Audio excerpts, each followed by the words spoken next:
بسم اللہ الرحمن الرحیم۔ ریئل نالج کے ناظرین السلام علیکم۔ ہند کے بارے میں تو بہت کم لوگ جانتے ہوں گے۔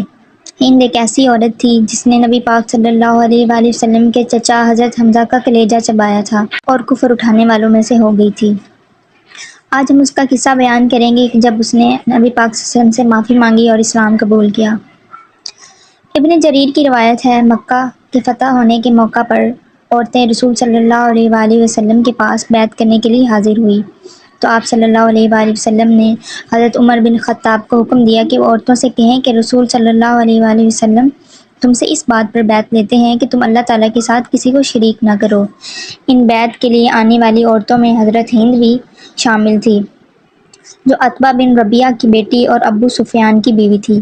یہی تھی جس نے اپنے کفر کے زمانے میں حضور صلی اللہ علیہ وسلم کے چچا حضرت حمزہ رضی اللہ عنہ کا پیٹ چیر دیا تھا، اور اس وجہ سے ان عورتوں میں ایسی حالت میں آئی تھی کہ کوئی انہیں پہچان نہ سکے۔ اس نے جب فرمان سنا تو کہنے لگی، میں کچھ کہنا چاہتی ہوں، لیکن اگر بولوں گی تو حضرت محمد صلی اللہ علیہ وآلہ وسلم مجھے پہچان جائیں گے، اگر پہچان لیں گے تو میرے قتل کا حکم دے دیں گے۔ میں اسی وجہ سے اس طرح سے آئی ہوں کہ پہچانی نہ جاؤں۔ مگر وہ عورتیں سب خاموش رہی اور ہند کو اپنی بات زبان سے کہنے سے انکار کر دیا۔ آخر کار اسے اپنی بات خود ہی کہنی پڑی۔ جب شرک سے ممانعت مردوں کو ہے تو عورتوں کو کیوں نہ ہوگی؟ حضور صلی اللہ علیہ وسلم نے ان کی طرف دیکھا، لیکن آپ صلی اللہ علیہ وسلم نے کچھ نہ فرمایا۔ پھر حضرت عمر رضی اللہ عنہ سے کہا کہ ان سے کہہ دو کہ دوسری بات یہ ہے کہ چوری نہ کریں۔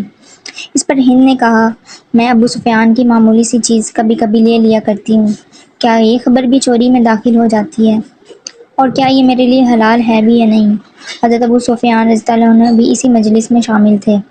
یہ سنتے ہی کہنے لگے، میرے گھر میں سے جو کچھ بھی لیا ہے تو نے، وہ خواہ خرچ میں آ گیا ہو یا اب باقی ہو، وہ سب تیرے لیے حلال کرتا ہوں۔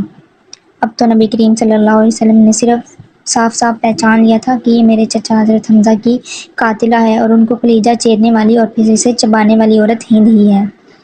آپ صلی اللہ علیہ وآلہ وسلم نے اسے پہچان کر اور اس کی گفتگو سن کر اور یہ حالت دیکھ کر مسکرا دیا اور اسے اپنے پاس بلایا۔